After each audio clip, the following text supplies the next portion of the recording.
Megachurch pastor previews app that offers AI-led prayer, spiritual counseling for a fee, of course. And already pulled the plug. Has a megachurch pastor already pulled the plug on an app that features AI version of him for himself? That features an AI version for himself. It's got to be of himself, offering prayer for a monthly fee. Pastor of a 21,000 member church in South Carolina. The app last updated in Google Play Store. Blah, blah, blah. Transcend traditional time and access barriers by enabling one-on-one personalized interaction not possible before now. Oh, it's a nice shirt. This shirt is older than you, my love. This shirt is wildly old. The app has a whole 10 downloads on the Google Play Store and 1 rating on the Apple App Store as of Wednesday. It is billed as a unique place where people from every background, race, and walk of life, as if any of that has anything to do with this at all, come together in a place of community and purpose. It's an AI prayer app. I'd be fair enough. Fair enough. Ayo, what? She say? What's up, Mystic? Yeah, apparently some greedy ass pastor. Oh man, not on this one. Some not great greedy pastor made an app, charged $50 a month for you to use AI to get prayer, which from what I remember, there's already an app for this and it does really well and it's not that expensive. So I think he was just trying to steal that. Hallow. I listened to the CEO of Hallow talk about his app. So I think he's trying to become the next Hallow, and the market was like, no. Offers users AI version of himself. I love that part. Like, if you weren't greedy and obnoxious enough already, make the AI character you. So people get to listen to you on Sunday and then also get to keep you in their pocket, because I'm sure that's what they want.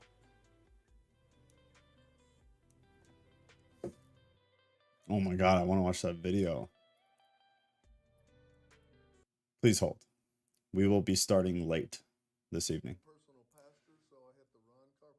His archive, and I called Pastor Ron.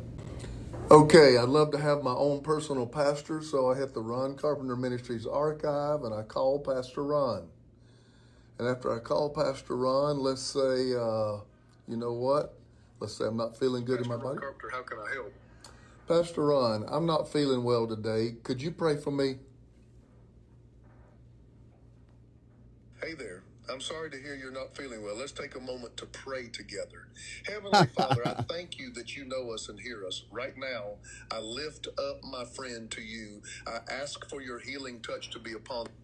You'll know more about it? You have to wait. We'll tell you later. Oh my God, it's actually him. That's atrocious.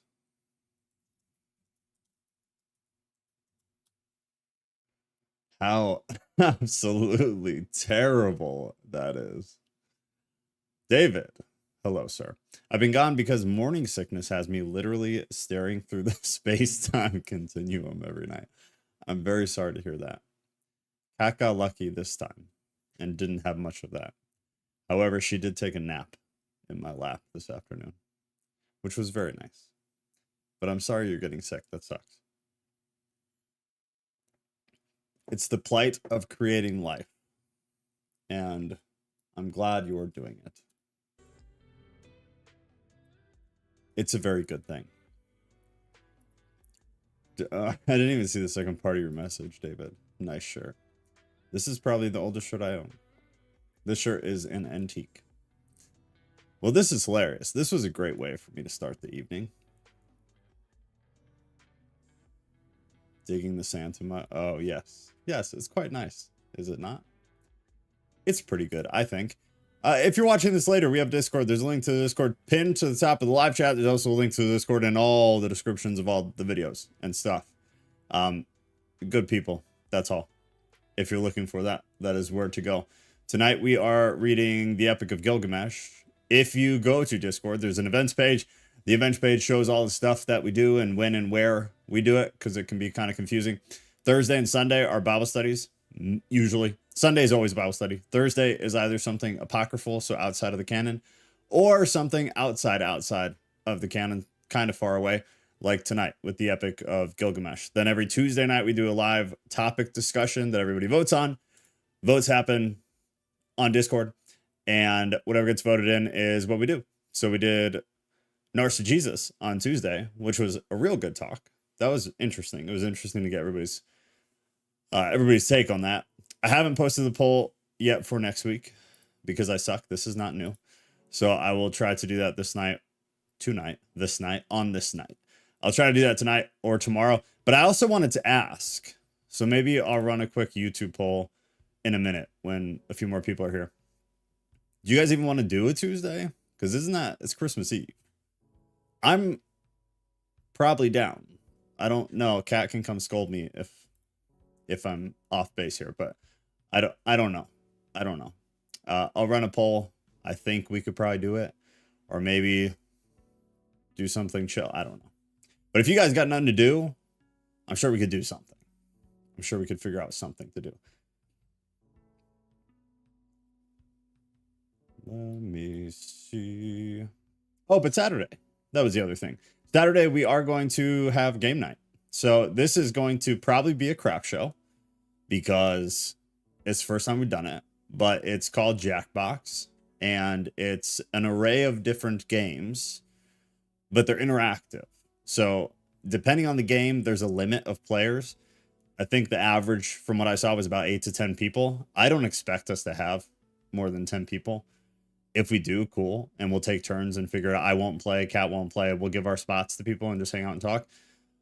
But otherwise, we should all be able to play. They look really fun. So I'll pull it up first on Saturday.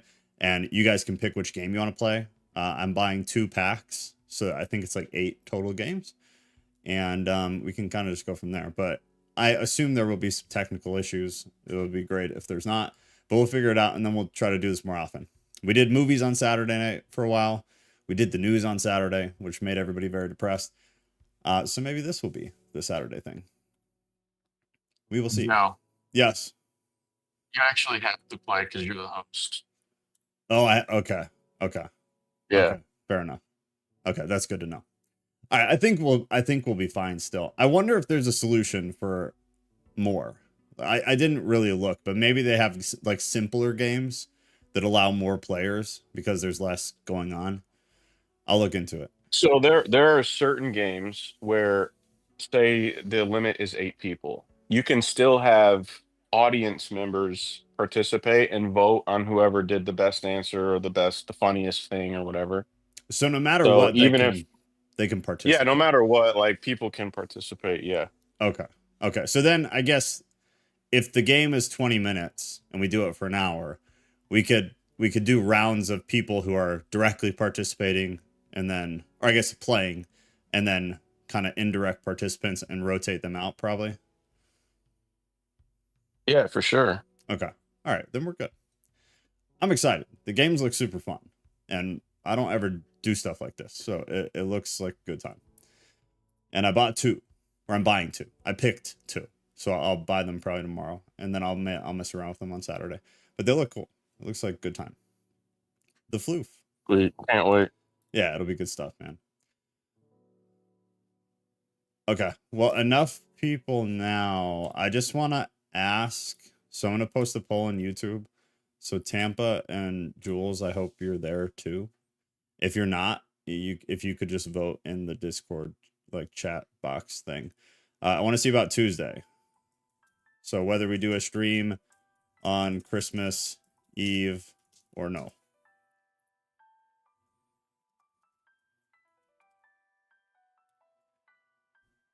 Just to see.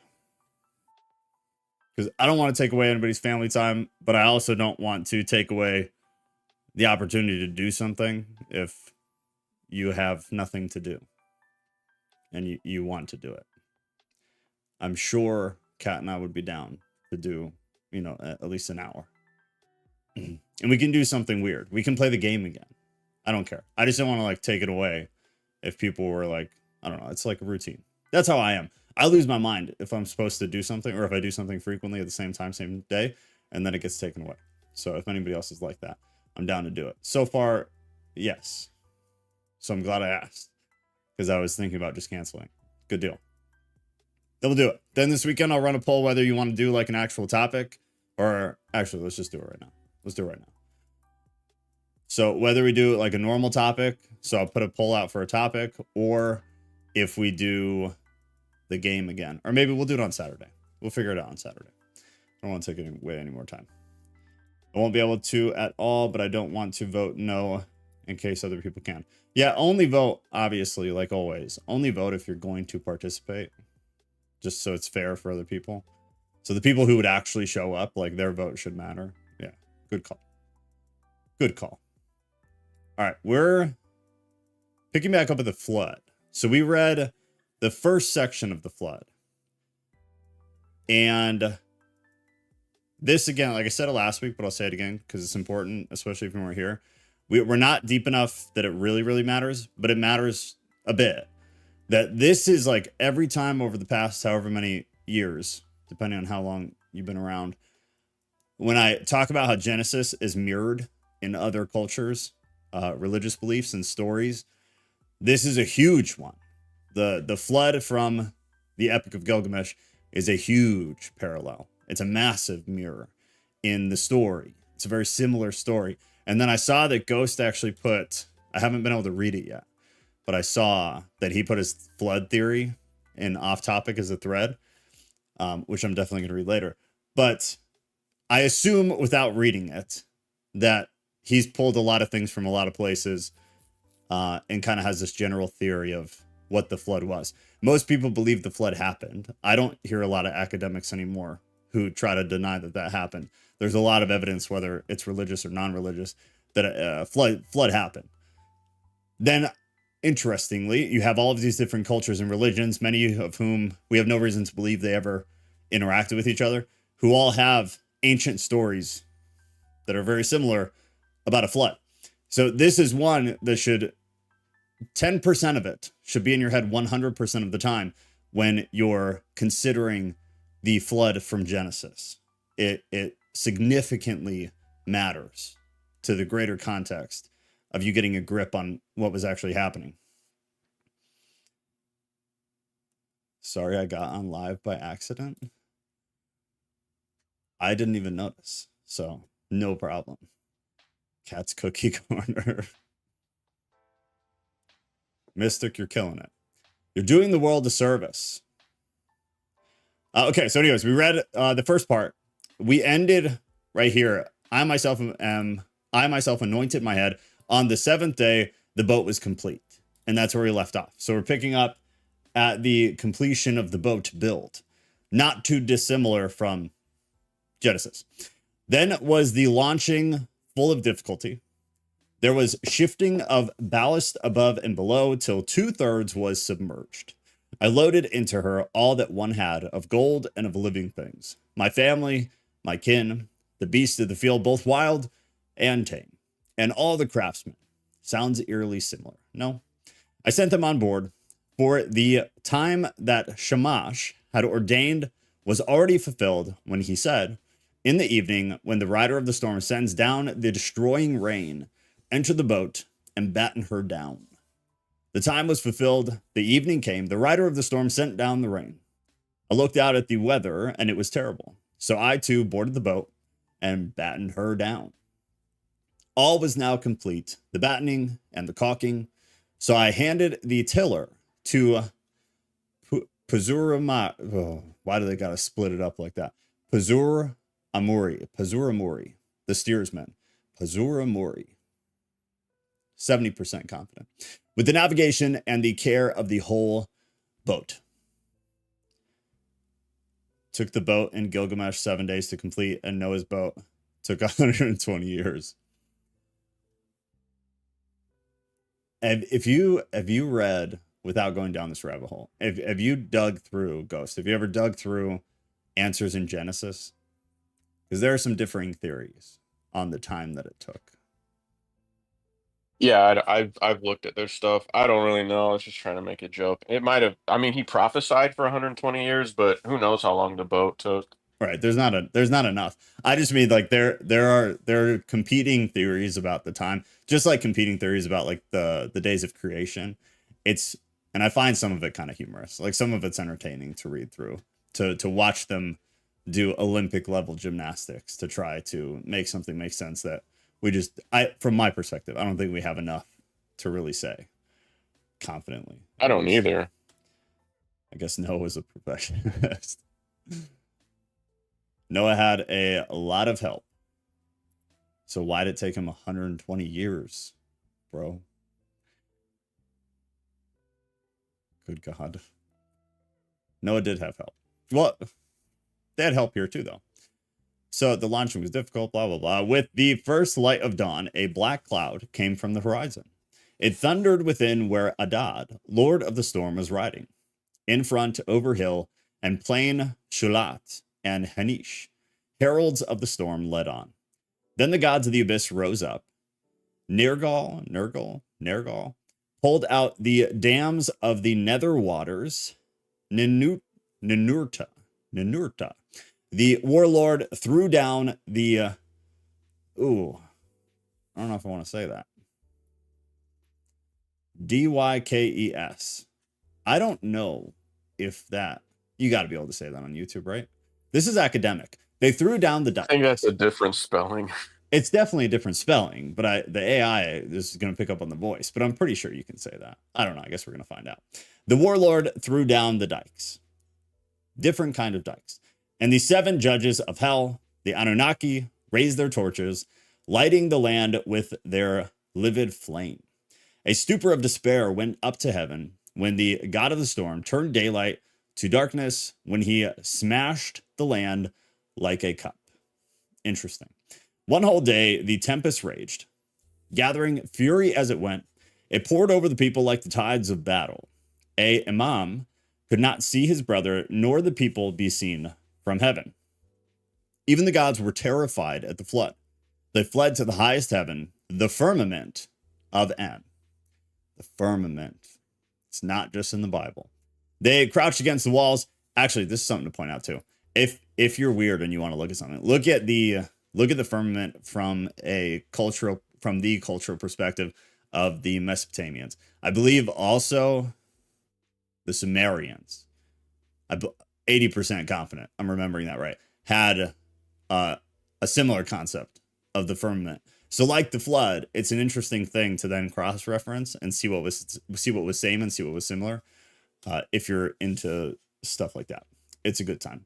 They crouched against the walls, cowering like curs. Then Ishtar, the sweet-voiced queen of heaven, cried out like a woman in travail. Alas, the days of old are turned to dust because I commanded evil. Why did I command thus evil in the council of all the gods? I commanded wars to destroy the people, but are they not my people? For I brought them forth. Now like the spawn of now like the spawn of fish, they float in the ocean. The great gods of heaven and of hell wept. They covered their mouths. For 6 days and 6 nights, numerology, people, the winds blew. Torrent and tempest and flood overwhelmed the world. Tempest and flood raged together like warring hosts. When the 7th day dawned, the storm from the south subsided. The sea grew calm. The flood was stilled. I looked at the face of the world, and there was silence. All mankind was turned to clay. All mankind was turned to clay. The surface of the sea stretched as flat as a rooftop. I opened a hatch, and the light fell on my face. Then I bowed low. I sat down, and I wept. The tears streamed down my face, for on every side was the waste of water. I looked for land in vain, similarity, but 14 leagues distance, there appeared a mountain, similarity, and there the boat grounded. On the mountain of Nisir, the boat held fast. She held fast and did not budge. One day she held, and a second day. On the mountain of Nisir, she held fast and did not budge. A third day, and a fourth day, she held fast on the mountain and did not budge. I see a trend. A 5th day and a 6th day, she held fast on the mountain. When the 7th day dawned, I loosed a dove and let her go. She flew away. But finding no resting place, she returned. Then I loosed a swallow, and she flew away. But finding no resting place, baby girl returned. I loosed a raven. She saw that the waters had retreated. She ate, she flew around, she cawed, and she did not come back. Then I threw everything open to the four winds. I made a sacrifice and poured out a libation on the mountaintop. 7 and again 7 cauldrons I set up on their stands. I heaped up wood and cane and cedar and myrtle. When the gods smelled the sweet savor, they gathered like flies over the sacrifice. Then at last, Ishtar also came. She lifted her necklace with the jewels of heaven that once Anu had made to please her. Oh, you gods here present, by the lapis lazuli round my neck, I shall remember these days as I remember the jewels of my throat. These last days I shall not forget. Let all the gods gather round the sacrifice, except Enlil. He shall not approach this offering, for without reflection he brought the flood. He consigned my people to destruction. Solomon was the ring that binds demons. Has a lot of lore. That's amazing stuff to dive into. Do you have any sources you could give to the people? Me being the people, because I would like to look at specifically what you're talking about. Yeah, the neck throat. I'm glad you caught that. It's interesting. It's very interesting. I wonder if the boats were built with the same help Solomon used to build the temple. That's how that came out. Ninurta, the war god, threw down the yeah, I don't know. But in this section, like, you can just see how obvious it is. How if you were to hold them side by side and check, there's that, there's that, there's that. A lot of the basis of the story, the foundation of the story, is sometimes exact and sometimes very, very similar. What it reminds me of, and I guess what's kind of interesting to me, is that a lot of people will discredit the Gospels in the New Testament because you have, a number of people telling the same story, but they tell certain things different and they call it a contradiction. They express situations that were same in a slightly varying ways. Most people would see that as something to have confidence in. I feel like I've said it before, but if all of us were witnessing a crime and got brought in to tell the story of the crime, we'd have the same basic story, but we would have all had slightly different details. Some things we'd remember just flat out wrong, and some things we'd highlight a different part of what we experienced than somebody else would have. It adds validity to it. It says at least one thing, that the authors of the Gospels were not working. It wasn't orchestrated. They weren't doing it together as a conspiracy to tell the same story. Because if that was the case, they did a bad job. It would have been more exact so that people couldn't say there were conflicting bits about it. This is similar to me, where you have the general story of the flood. You have not only different people, but different cultures, different religious beliefs, like dramatically different, telling the same basic story with details that are different. And you can see their culture in their details. Same with the Bible. You can see the Hebrew culture come through with the details there. You see the Mesopotamian culture come through with the details here. If you leave and go to some of the other similar writings about the flood, likely the same flood, you see their culture coming through with some of the details. But the basis of it is the same. And it's very interesting. The more you whittle it down and really pay attention to the scope of all of it. So Enlil is not a part of this gathering because he consigned my people to destruction because he had brought the flood. When Enlil had come, when he saw the boat, he was wrath and swelled with anger at the gods, the host of heaven. Has any of these mortals escaped? Not one was to have survived the destruction. Then the god of the wells and canals, Ninurta, opened his mouth and said to the warrior Enlil, who is there of the gods that can devise without Ea? Is it Ea alone who knows all things? Then Ea opened his mouth and spoke to warrior Enlil. Wisest of gods, hero Enlil, how could you so senselessly bring down the flood? In case you're not watching, this section is it's set up different. It's in stanza form, what I'm about to read. Lay upon the sinner his sin, lay upon the transgressor his transgression. Punish him a little when he breaks loose. Do not drive him too hard, or he perishes. Would that a lion have ravaged mankind rather than the flood? Would that a wolf had ravaged mankind rather than the flood? Would that famine had wasted the world rather than the flood? Would that pestilence had wasted mankind rather than the flood?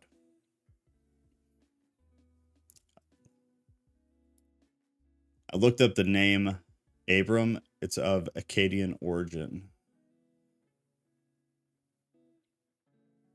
Yeah. I feel like, didn't we look at that in the beginning of Genesis? I feel like we went down into that a bit. Now I'm second guessing myself. No, we definitely did. We definitely did. Yeah, the male name given of Akkadian origin, meaning exalted father. We went into it a bit. There's a lot of crossing. Hebrew borrows tons of words from Akkadian. Yeah, like a lot. Like quite a bit. No, you're good. We didn't talk about it tonight. We talked about it like probably a month ago on Sundays when we were reading Genesis. There's quite a bit. There's quite a bit of crossover. Like a pretty wild amount, actually. We've tried to kind of point it out and go into it a bit when we go through it in Genesis. And we'll continue to do that because we're reading it all chronologically on Sunday. So when we finish Genesis, which we're getting close, we'll just keep going. So I'll try to remember to, and Ghost and Mikkel can help me too, but a good example of crossover, we'll try to point it out more because there's quite a bit, which is, I think, one of those things you either don't really think about or nobody ever told you. But there's quite a bit. Cultural crossover is wildly heavy, which is what we're experiencing right now. This is cultural crossover, for sure. It's hard to tell from where to where, but the crossover is wildly apparent. After the stanza, after the poetic formatting, it goes back to regular text, in case you're not watching. It was not that I have revealed the secret of the gods. The wise man learned it in a dream. Now take your counsel, what shall be done with him? Then Enlil went up into the boat. He took me by the hand and my wife and made us enter the boat and kneel down on either side, he standing between us. He touched our foreheads to bless us, saying, in time past, Utnapishtim was a mortal man. Henceforth, he and his wife shall live in the distance at the mouth of the rivers. Thus it was that the gods took me and placed me here to live in the distance at the mouth of the rivers. This is the return. Utnapishtim said, as for you, Gilgamesh, who will assemble the gods for your sake, so that you may find that life for which you are searching. But if you wish, come and put into the test. Only prevail against sleep for 6 days and 7 nights. But while Gilgamesh sat there resting on his haunches, a mist of sleep like soft wool teased him from the fleece, drifted over him. And Utnapishtim said to his wife, look at him now, the strong man who would have everlasting life. Even now, the mists of sleep are drifting over him. His wife replied, touch the man to wake him, so that he may return to his own land in peace, going back through the gate by which he came. Utnapishtim said to his wife, all men are deceivers. Even you, he will attempt to deceive. Therefore, bake loaves of bread, each day 1 loaf, and put it beside his head, and make a mark on the wall to number the days he has slept. Makes sense to me. So she baked loaves of bread, each day 1 loaf, and put it beside his head, and she marked on the wall the days that he slept. And there came a day when the first loaf was hard, the second loaf was like leather, the third was soggy, the crust of the fourth had mold, the fifth was mildewed, The 6th was fresh, and the 7th was still on the embers. Then Utnapishtim touched him, and he woke. Gilgamesh said to Utnapishtim, the faraway, I hardly slept when you touched and roused me. But Utnapishtim said, count these loaves and learn how many days you slept. For your first is hard, your second like leather, your third is soggy, the crust of your fourth has mold, your fifth is mildewed, your sixth is fresh, and your seventh was still over the glowing embers when I touched you and woke you. Gilgamesh said, what shall I do, O Utnapishtim? Where shall I go? Already the thief in the night has hold of my limbs. Death inhibits my room. Wherever my foot rests, there I find death. I forgot about this part. It's such an interesting way to convey the story. It's one of those ones where, literal or not, it's very creative. Like, it's very interesting. Because in the beginning, you're like, what the hell is going on? What are they talking about? Why is this lady who is just told she's going to be deceived by Gilgamesh, why is she directed to bake bread for days? And then you're like, oh, clever. Very clever. Then Utnapishtim spoke to Urshanabi, the ferryman who brought Gilgamesh to where he is now. Woe to you, Urshanabi. Now and forever more you have become hateful to this harborage. It is not for you, nor for you are the crossings of the sea. Go now, banish from the shore. But this man before whom you walked, bringing him here, whose body is covered with foulness, and the grace of whose limbs has been spoiled by wild skins, take him to the washing place. There he shall wash his long hair clean as snow in the water. He shall throw off his skins and let the sea carry them away. And the beauty of his body shall be shown. The fillet on his forehead shall be renewed, and he shall be given clothes to cover his nakedness. Till he reaches his own city and his journey is accomplished, these clothes will show no sign of age. They will wear like a new garment. So Urshanabi took Gilgamesh and led him to the washing place. He washed his long hair as clean as snow in the water. He threw off his skins, which the sea carried away, and showed the beauty of his body. He renewed the fillet on his forehead, and to cover his nakedness gave him clothes which would show no sign of age, but would wear like a new garment till he reached his own city and his journey was accomplished. Then Gilgamesh and Urshanabi launched the boat onto the water and boarded it, and they made ready to sail away. But the wife of Utnapishtim, the faraway, said to him, Gilgamesh came here, wearied out, he is worn out. What will you give him to carry him back to his own country? So Utnapishtim spoke, and Gilgamesh took a pole and brought the boat into the bank. Gilgamesh, you came here a man wearied out, and you have worn yourself out. What shall I give you to carry you back to your own country? Gilgamesh, I shall reveal a secret thing. It is a mystery of the gods that I am telling you. There is a plant that grows underwater. It has a prickle like a thorn, like a rose.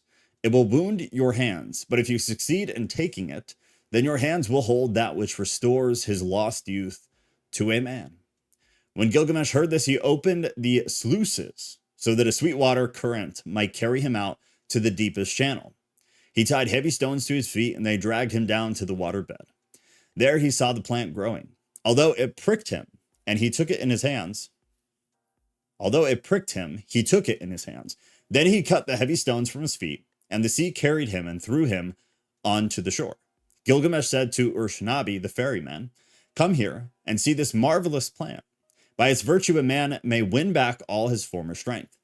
I will take it to Uruk, to the strong walls. There I will give it to the old men to eat. Its name shall be The Old Men Are Young Again. Very clever. He's going to name the herb or plant, whatever. The old men are young again. And at last I shall eat it myself and have back all of my strength, all the strength of my youth. So Gilgamesh returned by the gate through which he had come. Gilgamesh and Urshanabi went together. They traveled their 20 leagues, and then they broke their fast. After 30 leagues, they stopped for the night. Gilgamesh saw a well of cool water and went down and bathed. But deep in the pool, there was lying a serpent, and the serpent sensed the sweetness of the flower.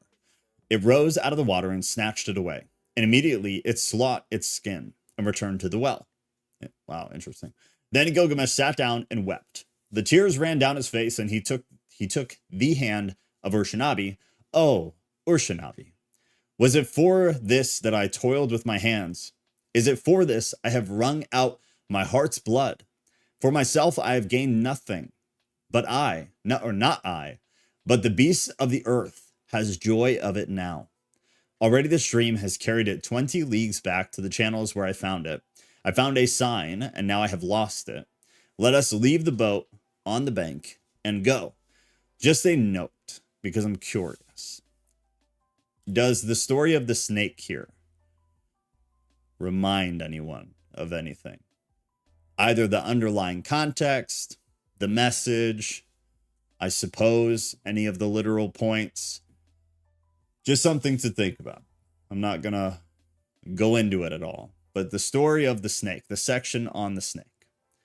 And if you want to reread it later, it is on page 33. And I did link the text. It's at the very top of the live chat.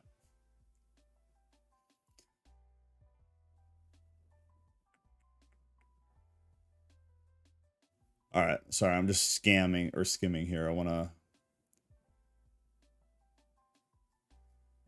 All right, good deal. This too was the work of Gilgamesh. No, that's not where I left off. Okay, after 20 leagues, they broke their fast. After 30 leagues, they stopped for the night. In 3 days, they had walked as much as a journey of a month and 15 days. When the journey was accomplished, they arrived in Uruk, the strong walled city. Gilgamesh spoke to Urshanabi, the ferryman. Urshanabi, climb up on to the wall of Uruk, inspect its foundation terrace, and examine well the brickwork. See if it is not of burnt bricks. It did not the 7 wise men lay these foundations? No, I'm lost. Hold on. No, we're right on. 1/3 of the whole 1/3 of the whole is city, 1/3 is garden, and 1/3 is field, with the precinct of the goddess Ishtar. These parts and the precinct are all Uruk. This too was the work of Gilgamesh the king, who knew the countries of the world. He was wise. He saw mysteries and knew secret things. He brought us a tale of the days before the flood. He went a long journey, was weary, worn out with labor, and returning engraved on a stone the whole story. This is now the death of Gilgamesh, and we are done. So we'll wrap this up tonight. Hey, Joe, Yo. has anyone dated the Epic of Gilgamesh in a like accurate way? No. In my opinion, no. You'll be able to find some dates, but to me, it ended with a range, and the range was rather large. So, but I mean, I guess, do people agree that it was written before Genesis? No. They don't agree. They don't even agree with that. Okay. Well, some do, some don't. So it's one of those. No. Unfortunately, because that's obviously like the biggest question that I had. Yeah. Same with I want to say it's the Sumerians, man, but I always get slapped in the face when I try to remember something. There's a third.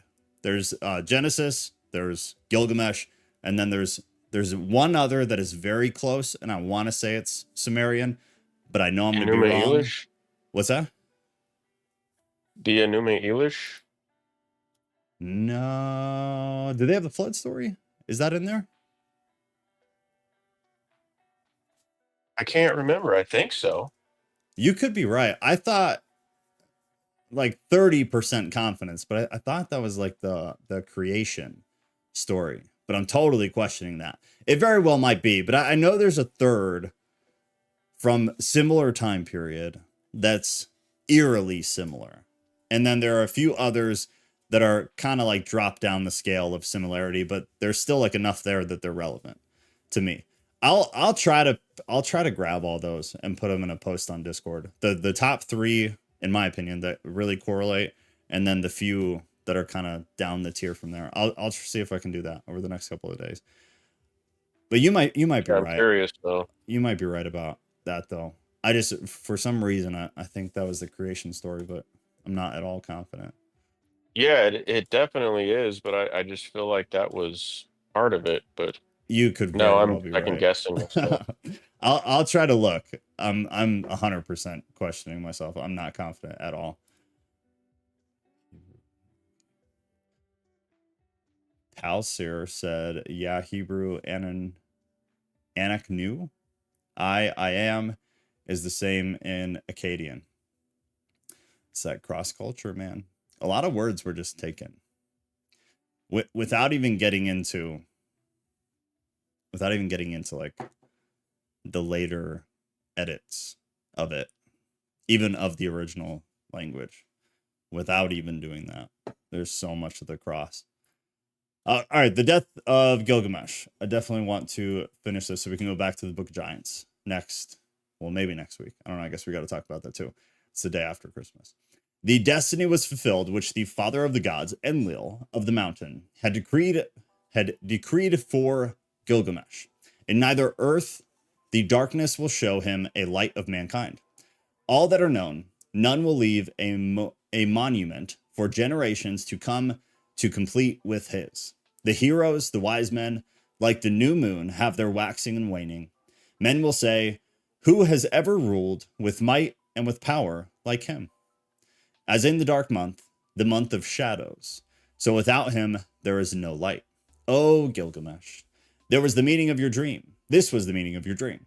You were given the kingship. Such was your destiny. Everlasting life was not your destiny. Because of this, do not be sad at heart.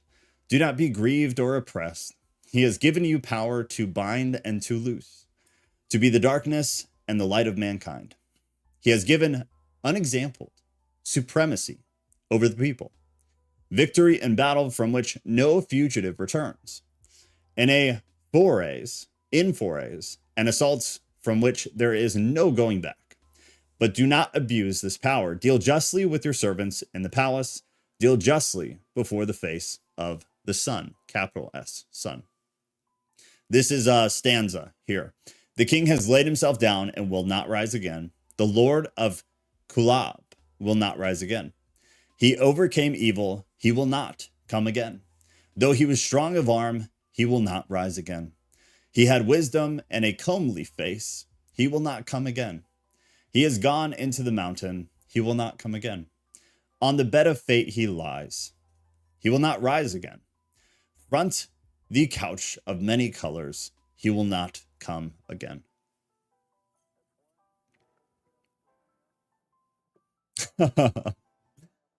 I hate that you said that, because now I'm thinking about that. That's really funny. The people I of never this, noticed that. I never did either, and now there's no forgetting that. That's really funny. Ugh, ignorance was a much better place. The people of the city, great and small, are not silent. They lift up the lament. All men of flesh and blood lift up the lament. Fate has spoken. Like a hooked fish, he lies stretched on the bed. Like a gazelle that is caught in a noose. Inhuman Namtar is heavy upon him. Namtar that has neither hand nor foot, that drinks no water and eats no meat. For Gilgamesh, son of Ninsun, they weighed out their offerings. His dear wife, his son, his concubine, his musicians, his jesters, and all his household, his servants, his stewards, all who lived in the palace, weighed out their offerings for Gilgamesh, the son of Ninsun, the heart of Uruk. They weighed out their offerings to Eresh Kigal. Probably not right. Best I got. The queen of death. And to all the gods of the dead. To Namtar, who is fate, they weighed out the offering. Bread for Ned, the keeper of the gate. Sounds like Dr. Seuss. Bread for Ned, the keeper of the gate. Bread for Ningizida. Best I got. The god of the serpent. The lord of the tree of life.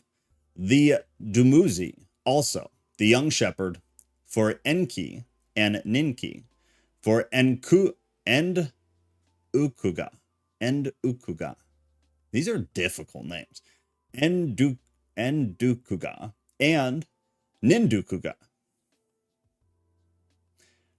For Enmul and Nimnul, all the ancestral gods, forebearers of Enlil. A feast for Shulpe, the god of feasting. For Samukin, god of the herds. For Dai mother Ninhursaga. Ninhursag? I don't know. And the gods of creation in the place of creation. For the hosts of heaven, priests and priestesses weighed out the offerings of the dead. Gilgamesh, the son of Ninsun, lies in the tomb. At the place of offerings, he weighed the bread. At the place of offerings, he weighed the bread offering. At the place of libation, he poured out the wine. In those days, the Lord of Gilgamesh departed, the son of Ninsun, the king, peerless, without an equal among men, who did not neglect Enlil, his master, O Gilgamesh, Lord of Kulab. Great is thy praise. I think that's the first time the word thy has been in this. That's it. Merry Christmas. Glossary of names at the end. If you were interested, I'm going to read a few that were super popular just as a refresher. So Enlil has been heavy at the end there. This was the god of earth, wind, and the universal air, ultimately spirit. The executive of Anu in the Sumerian cosmogony. He was born of the union of An, heaven, and Ki, earth. These he separated, and he then carried off earth as his portion. In later times, he supplanted Anu as chief god. He was the patron of the city of Nippur. And then let me see, Anu. Sumerian An, father of gods, the god of the firmament, baby. The great above. In the Sumerian cosmogony, there was, first of all, the primeval sea, which was born of the cosmic mountain consisting of heaven, An, and earth, Ki. They were separated by Enlil, and An carried off the heavens, and Enlil the earth. An later retreated more and more into the background. He had an important temple in Uruk, which they spoke about, I believe, in the very beginning. What were some of the other really popular ones? The Anunnaki, usually gods of the underworld, judges of the dead, and offspring of Anu. I feel like Anunnaki's got a lot of popularity over the past 5 years or so. Let's see. Those were the big ones. Yeah, I mean, if you're interested, it's at the very end. I won't bore you otherwise. I am going to... I'll do the polls in Discord, but I think I'm going to do a poll for Tuesday night, even though we did it here. We had 10 votes here. I'll still do it in Discord just in case. And then I'll do a poll for Thursday to see if you guys still want to do Thursday. But I feel like if people want to do one on Tuesday, Christmas Eve, I'm going to assume that we want to do our normal reading on Thursday. And I'm up for whatever. But I'll post both of those, and then we'll go from there. I guess Saturday, we got game night, and then if anyone's got anything, we have some time. Otherwise, we can wrap it up early. This was good. I'm glad we read this. I don't think I have a whole lot to add on the Epic of Gilgamesh. I'm just really curious about when it was written. I mean, look into it. See what you come up with. I'm super cynical. So, and you probably honestly would go much deeper than I've gone in probably 10 years. So I'd be curious to see where you land with it. That's just where I landed. I was not completely convinced because it just didn't seem like there was a lot of agreement. Well, I'm not sure we can know. I mean, unless there's dating when it goes back that far is just very wishy-washy. It's, yeah, super wishy-washy. I guess I don't really care when it was written. I care about the chronology of what came first, Right. Genesis or this. Right. Right. That, and then you add the third one, which I'll find, and then the rest of them. Because I just remember it's been a really long time. But when I had originally gone through all this, I think before I ever went to actual like academic theology of any kind, but I was just like looking into it myself. I feel like there was even less agreement, but I know you can find timelines that put it like I just looked, and what they're immediately giving you is around 2100 BCE. And I know for a fact if you pull all of these and you put them on a timeline, Genesis, this, I think the Sumerian one, it's gonna drive me crazy, so I'll find it. But if you put them all on a timeline, that's the best you got. That's the best we've got. But like you said, I just have no confidence in that. Like almost zero. I think you'd have a better chance. I think you'd have a better chance really like trying to figure it out on your own. I just don't trust any of it. And just the way it was written. So, like, are they saying, maybe I just have to read it again and pay closer attention. Are they saying that Gilgamesh came after the flood or before the flood or both? In this story? Yeah. Before. So it was before the flood. Yeah, I'm just trying to like figure this out. I gotta think about it. Yeah, it'll drive you crazy. If you land somewhere, definitely let me know. It's just where I always land is like, Yeah, and I really want to know what that other story is you were talking about. I'll find it for sure. I'm gonna look before I leave the office here, because it's gonna drive me insane. The third one, and then I want to say from memory there were two others that were culturally and geographically relevant, that were similar but not even close to like the same level. So I'll Was do it some like digging. the story from Ugarit, like north of Israel? Ugaritic story? That might have been one of the lesser ones. It definitely wasn't Okay. the one that like I put in the top tier of 3, but that might have been one of the lesser ones. I'll find it. The yeah, I'm gonna have to look. So the Mesopotamian flood myth, the Aztecs had a similar story, but that's definitely not what I'm thinking of. Islam, obviously. Maybe it was the Hindu story. Hindu flood story. I gotta brush up on my flood stories. Yeah, it's interesting. Definitely do. The thing that really helped me was doing a literal timeline. So either on paper or on like, I don't know, like I use Canva for everything, but you can very easily like get a blank timeline and then go at it like that. For each one, I remember doing it. I had like a binder. I did a timeline for each story, and then I tried to timeline the stories against each other.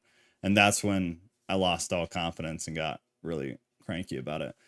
But timelining the story itself is interesting to see how like the cultures chose to convey the story.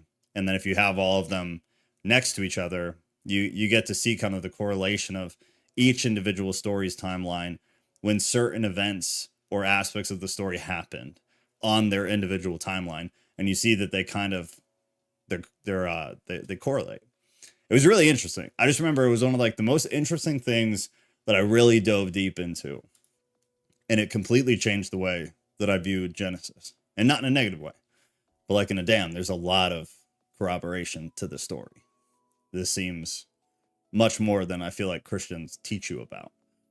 It's a flood story and that's it. Believe it or don't.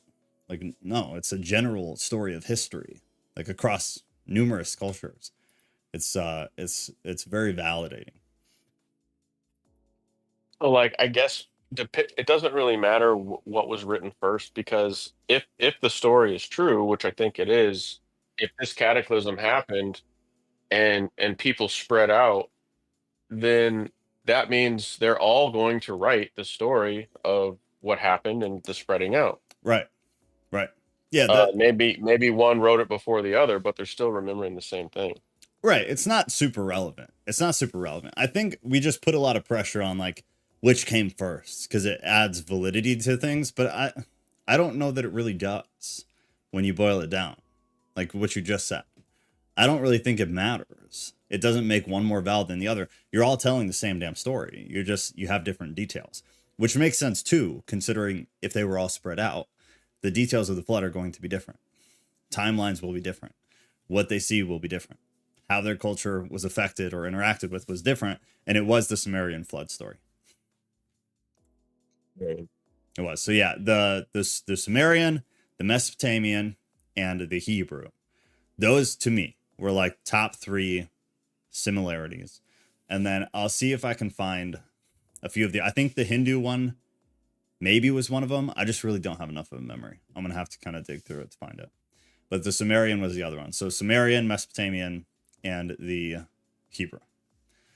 Would the Mesopotamian one be considered Babylonian? Like with Marduk and stuff? Yeah. Yeah. I think so, right? Yeah, I think a lot of the names between the Sumerian and Mesopotamian one are very similar.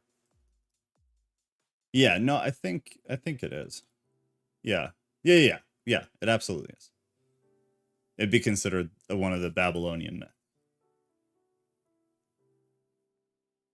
The other thing, yeah, I think like, a lot of people get hung up on if it was written first and then a writing came after that, they must be copying, right? Like plagiarism, but right. I don't think so. I don't think so either.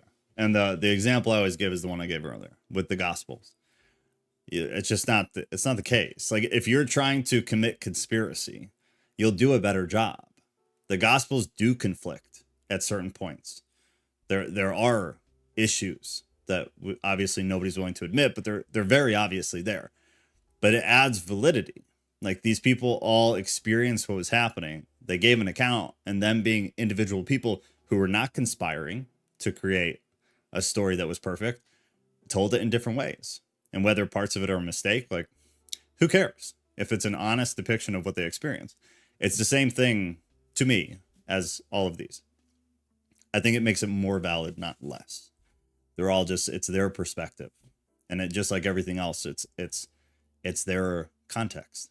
And when you have not only like dealing with context in the Old Testament under largely one group of people in one culture is already freaking hard. So then when you do that with like cross-culturally, it's going to be tough to nail it down and really track the context properly. The Epic of Gilgamesh too, just for clarity, I think we mentioned it at the very beginning, but there are different versions of it, which is why I spent a lot of time finding the one that we read. Some variations are slight, some are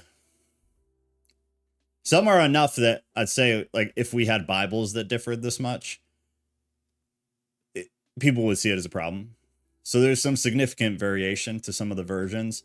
And I believe the Sumerian story is the same. I've chalked it up over the years to the records were not kept as well as like the Bible. We didn't recover as much. There wasn't as much reproduction going on. So, accuracy. Which would suggest that they are older, because as technology gets better, you can preserve it better, I think, right? It could, but it could also just mean like their culture didn't take, like the Jews were very religious people.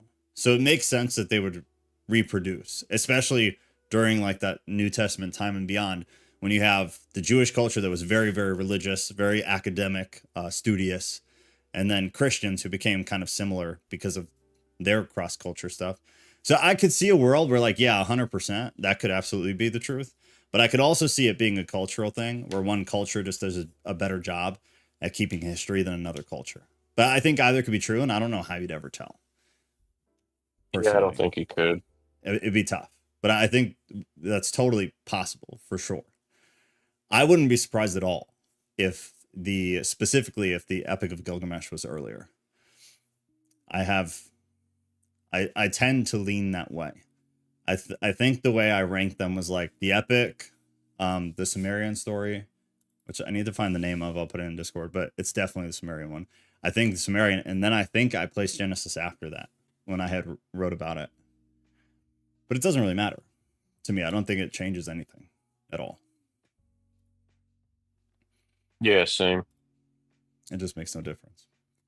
Jesus Tales. Oh, somebody's name is Jesus Tales. Got it. Lots of collabs, but from different stories may point to it, Genesis, being written after Berosus. Put all these stories together in 300 BCE, his history of Babylonia. The YouTube chat is so hard to see. Yes, that's a great ad. A lot of collabs. All of history ended up being a collab. That considering, they did a good job. People talk a lot of crap, and I do too, because it's frustrating we don't have the things I wish we had. But considering like the state of the world, they did a pretty dang good job of perpetuating the stories. I couldn't even imagine prior to written anything, stories being 100% contingent, accuracy wise, on the accurate depiction from person to person. What a wild world to live in. What a high trust society that just doesn't exist anymore. Zero trust society at this point. The fact that we have what we have is truly incredible. 5 witnesses to an event give similar but different accounts. That's my cop experience. Right, exactly. That's why that's my favorite example, is if we all witnessed a crime, got brought in by the police, tell us what happened. We're all going to give same general story. Everyone's going to have different details. He had a red shirt. No, it was maroon. Like, things are going to be different. But the general story of crime happened, it's going to come across. And that's exactly what you have with the Gospels.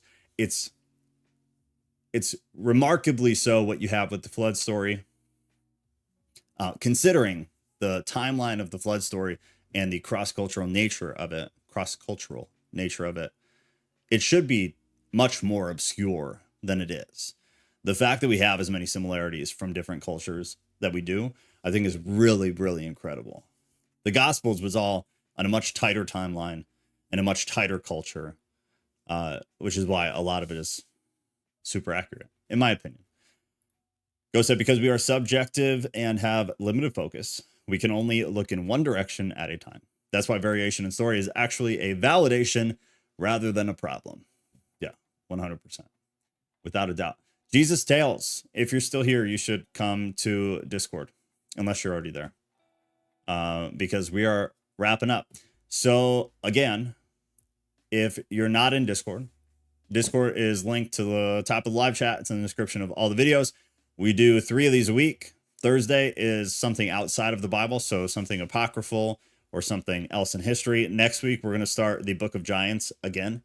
We had started it, then came and read this for added context, and then we're going to go back to the Book of Giants.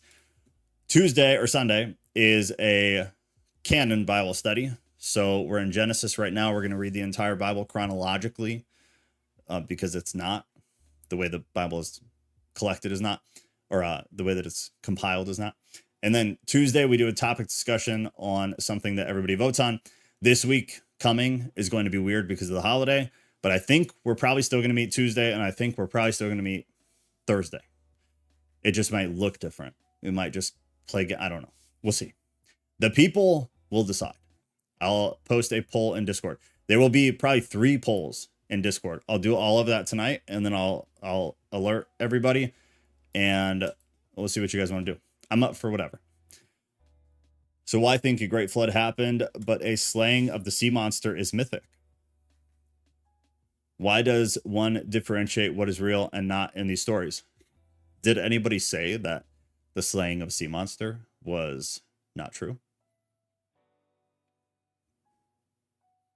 Depends on which sea monster you're talking about. Are you talking about like Tiamat or Leviathan? The Loch Ness monster. Is that what did he say? I can't see the screen. Gospels are 100% reprints of Old Testament Jesuit. I can show it. Show it in Discord. I'll look at whatever you got. We love to be challenged, my friend. So yeah, join the Discord and throw whatever you got to show us in there. Just put it in the right section, please. But I would love to read it, genuinely. Whatever you got that you think is good.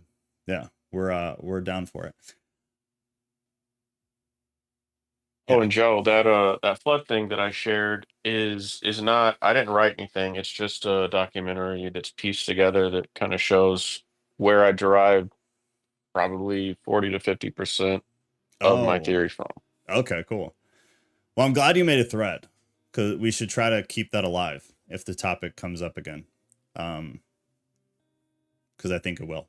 Because now I'm going to be on this rail for at least a little while. I'm sparked on it again. So I'm going to go through and read the Sumerian and then see if I can rebuild some of those timelines that I made, which will probably take me forever. But I'm very much turned back on to this. See if I see anything different that I didn't see last time. All right. Anything And else? that doc has no mythology in it. It's just science and theories. So the flood one. Okay. yeah, Hydroplate theory overview. Okay, right on. Do I have to watch it, or is it something I can listen to while I work? you could listen to it while you work, but I mean there are diagrams and stuff that kind of like make sense of why it's shaped certain ways, etc. Okay. All right. Well, I'll at least listen to it, and then maybe I'll come back to it and get the visuals. Because yeah, I'm really curious where you got the rest of that from. And if you could go find our original conversation where you kind of explained it, if you could copy and paste that into the thread, could you do that if you get a minute? I will. Yeah. Cool. Sure. Just 'cause I want to have them like side by side. All right. I'm going to bed. Tired. Love you guys. I will post all the polls and fun stuff, and then we'll figure out next week. If we don't see you next week, Merry Christmas. We don't say Happy Holidays. Merry Christmas, or whatever you do if you're anti-Christmas. Enjoy the time off. Love you guys. Have a good night. Later, Ghost. Later, guys. Just missed it. You just missed it. It's okay. We love you and miss you, and come back on Sunday. No, come back on Saturday. Game night, Saturday. I'll make all these polls right now. All right, now I'm actually leaving. Love you guys. Night.